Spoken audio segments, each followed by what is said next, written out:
नमस्कार, मैं हूं सोनी और आप देख रहे हैं एक्सप्रेस न्यूज भारत। जयपुर नगर निगम में 2 साल पूरे होने पर एक्सप्रेस न्यूज भारत की टीम ने वार्ड पार्षद प्रकाश सैनी के वार्ड 37 का दौरा किया और वहां की जनता से जाना कि 2 सालों में कितना काम किया गया। इस दौरान जनता ने क्या कुछ कहा, देखिए इस रिपोर्ट में। क्या नाम आपका? मोहनलाल सैनी। देखिए, आपके जो पार्षद है 2 साल कंप्लीट कर चुके हैं, उनका जो कार्यकाल रहा कैसा रहा? ठीक ठाक रहा। ठीक ठाक रहा। समस्या क्या है अभी वार्ड में? अभी समस्या मेन तो हमारी फुटपाथ आप देख रहे हैं, रोड बनने के बाद अभी तक मतलब हमारा फुटपाथ नहीं बन पाया। मैं राजेंद्र भारद्वाज।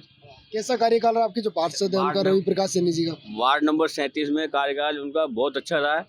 आज तक छठा इलेक्शन में आज तक कोई ऐसा पार्षद नहीं आया जिसने इतना काम किया हो। अच्छा। 10-10 घंटे ऑफिस में बैठ के कार्य करते रहते हैं और उनका कार्य सराहनीय है। और गरीब अमीर हिंदू मुस्लिम कोई आए सबका काम करने में लग जाते हैं और उनका कार्यकाल आज तक अभी तक इतना अच्छा रहा है जो कहने लायक कोई भी चीज़ नहीं है। कार्यकाल कैसा रहा आपके जो पार्षद? कार्यकाल वैसे तो उनका बहुत अच्छा रहा है, हमारे मिलने वाले ही हैं, ऐसी बात नहीं है, पर वो है कि ज़्यादा साफ़ सफाई नहीं नज़र आती। सड़कों पे जैसे गंदगी फैली हुई है, जैसे कई बार हम लोग पेड़ पौधे की कचरा वगैरह डालते हैं ना, तो फटाक से और मोहल्ले वाले ऑब्जेक्शन करने लग जाते हैं। तो वो ट्रक वगैरह मतलब आप सिविल लाइन और जगह जगह पे कचरा देखिए, वो साफ़ सफाई नहीं है, जो साफ़ सफाई होनी चाहिए ना वो नहीं है। और बाकी देखिए, आपके जो पार्षद है 2 साल कंप्लीट कर चुके हैं, कार्यकाल कैसा रहा उनका? उनका कार्यकाल अभी तक का अच्छा रहा है और जो रोड वगैरह का काम है वो अच्छा हुआ है।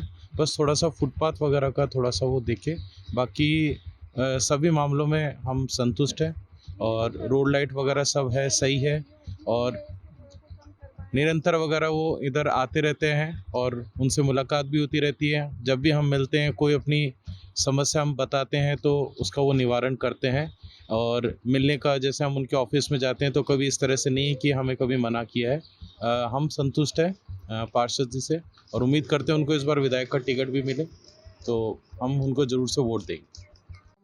नवीन गुजर। कार्यकाल कैसा रहा आपके जो पार्षद है उनका? बहुत बढ़िया कार्यकाल रहा, बहुत सबकी मदद करते हैं, कोई भी चले जाए इसे भेदभाव नहीं करते, कोई पक्षपात नहीं करते, हर चीज़ बढ़िया है। वर्तमान में समस्या क्या आपके वार्ड में? अभी कोई समस्या है नहीं, सब साफ सफाई ढंग से हो रही है, लाइट पानी बिजली सब बढ़िया आ रहा है, कोई समस्या नहीं। कोई भी किसी तरह की समस्या लेके जाता है उसका निस्तारण करते हैं। कोई भी चीज़ होती है उसमें टाइम लगता है, 1 दिन लग जाए 2 दिन लग जाए, निस्तारण हर चीज़ का होता है। आपका? मेरा नाम राम बाबू शर्मा। देखिए, आपके जो पार्षद है 2 साल कंप्लीट कर चुके हैं, उनका जो कार्यकाल रहा कैसा रहा? कार्यकाल अच्छा रहा, साफ सफाई वगैरह हो रही है, टाइम टू टाइम गाड़ियाँ आती है, कहते ही गाड़ी जो भी कचरा वगैरह होता है वो उठा देते हैं। कौन सी कॉलोनी में रहते हो? ये शिव मार्ग। पहले के जो पार्षद थे अभी के जो पार्षद है, कुछ अंतर दिखाई दिया आपको? नाम आपका? शक्ति सिंह धाकड़। आपके वार्ड में क्या समस्या है? कोई भी समस्या नहीं है अभी तो फिलहाल। जैसे कचरे की गाड़ी आती है एनी टाइम ही, बाकी की साफ सफाई भी लगभग तीसरे चौथे दिन होती ही रहती है। पार्षद काम करते हैं? हाँ बढ़िया। डिवाइडर इस वार्ड नंबर 37 का दौरा करने के बाद अभी हम मौजूद है वार्ड नंबर 37 के कार्यालय में। इस वक्त हमारे साथ मौजूद है रवि प्रकाश सैनी। आइए जानते हैं पिछले 2 साल में यहाँ के जो पार्षद है इन्होंने कितना क्या कार्य सफल किया और क्या समस्या बची है। सबसे पहले तो मैं आपसे जानना चाहूँगा कि 2 साल का जो कार्यकाल रहा कैसा रहा आपका? मेरा 2 साल का कार्यकाल बहुत अच्छा रहा। इसका कारण ये है कि हमारी तो जनता ही पार्षद है। मैं एक जनता का छोटा सा सेवक हूँ और मैं अपनी जनता को, जो भी नागरिक है मेरे वार्ड के, उनको मैं पार्षद समझता हूँ और उनके कहे अनुसार मैं चलता हूँ। मेरे यहाँ पर 2 वर्ष के अंदर राजस्थान सरकार के जो अभी मंत्री हैं यहाँ, प्रताप सिंह खाचरियावास, उनको भी हमने यही कहा कि हमारी यहाँ की जो समस्या है इनको दूर करो। और हमारे यहाँ राजस्थान सरकार की तरफ से मुख्यमंत्री के बजट के अंदर भी अभी ये हमारे को ग्रीन कॉरिडोर वो पास की है। तो एक ग्रीन कॉरिडोर हमारे कांति चंद रोड से पुलिस लाइन होते हुए और रेलवे स्टेशन की रोड पे बनी और 2-3 और मुख्य काम भी हुए और 2 वर्ष में जनता भी हमारी ठीक है, राजी है। लेकिन इसके साथ ही जो जयपुर नगर निगम हेरिटेज में कारण ये है कि जब से नई समितियों का और ये इन्होंने समितियां नहीं बनाई, उसके कारण से हमारे जयपुर की व्यवस्थाएं सब अव्यवस्थित है। आप देखो, सरकार ने जो पट्टा प्रकरण के अंदर पट्टा हम देंगे पूरी जनता को, लेकिन हमारी 2 कॉलोनियों के अंदर अभी तक सिर्फ सर पे हुए हैं। हमारी स्वामी बस्ती और हाथी बाबू का बाग, इनमें अभी काम बाकी है। जोबनेर बाग में हमारा काम बाकी है। रोडों की तरफ से ये तो पहले भी समृद्ध रहा है। बनी पार्क हमारा जो कॉलोनी है, ये समृद्धशाली कॉलोनी रही है। छोटी मोटी 2 वर्ष में एक बार समस्या आई थी, समय पे लाइटें नहीं मिली। इस बार मेंटेनेंस के कारण से प्राइवेट कंपनियों को सरकार की तरफ से भुगतान नहीं होने के कारण से अभी थोड़ी समस्याएं हैं। बाकी मेरे रोड की और इस तरह की कोई समस्या नहीं है मेरे वार्ड में। देखिए, आपके वार्ड में हम दौरा कर रहे थे, उस टाइम पर कचरे की सबसे बड़ी समस्या देखने को मिल रही थी आपके, खासकर आपके वार्ड में। उसको लेकर क्या कहोगे आप? कचरे की समस्या के साथ हमारे साथ भेदभाव किया गया है सरकार की तरफ से। कारण ये है कि हमारे पड़ोस के अंदर जो वार्ड है वो सीमा क्षेत्र में छोटे हैं और उनके कर्मचारी 60-65 हैं, और मेरा वार्ड जनना हॉस्पिटल खासा कोठी से लेके झोटवाड़ा रोड की तरफ कलेक्ट्री होते इतना बड़ा वार्ड है, और इसमें कर्मचारी हमारे पास 35 हैं।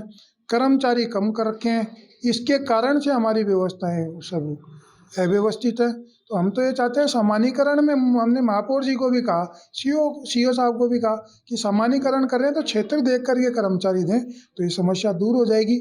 हमारे कर्मचारी बहुत मेहनती है, हमारे स्वच्छता सैनिक हैं, वो रात दिन मेहनत करते हैं, लेकिन आदमी की एक परिश्रम करने की एक मर्यादा है, वो भी थकान होती है। वो इतने बड़े वार्ड को इतने कम कर्मचारी कर नहीं पा रहे हैं। तो मैं तो सरकार से भी ये कहता हूँ, महापौर से भी, कि हमारे यहाँ कर्मचारी बढ़ाए जाएँ। देखिए, आपके जो सिंधी कैंपस स्टैंड अड्डा भी आपके यहाँ आता है, जो राजस्थान का सबसे बड़ा अड्डा बोल सकते हैं उसको, तो उसको किस तरीके से आप व्यवस्था उसकी बनाए रखने में किस तरीके से आप भाग लेते हो?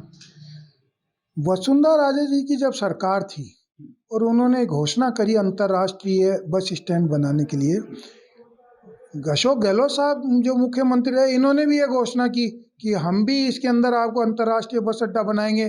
4 जयपुर के और रोडों पे हम समानांतर बस अड्डे की प्रणाली की व्यवस्था देंगे। लेकिन सरकार ने अभी 4 वर्ष में कुछ कर नहीं पाई और हमारा अंतर्राष्ट्रीय बस अड्डा अधूरा काम रह गया।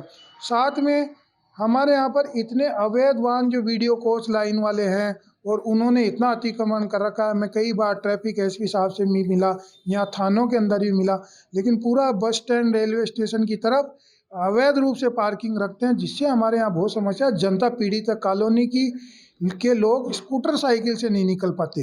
रवि प्रकाश जी, मैं आपसे जानना चाहूँगा कि 2 साल पहले जब आप पार्षद नहीं थे, उस टाइम पर समस्या क्या थी आपके वार्ड में? 2 वर्ष पहले हमारे पास समस्याएं सीवर लाइन की छोड़ करके और कोई अन्य समस्या हमारी थी नहीं पिछले बोर्ड में।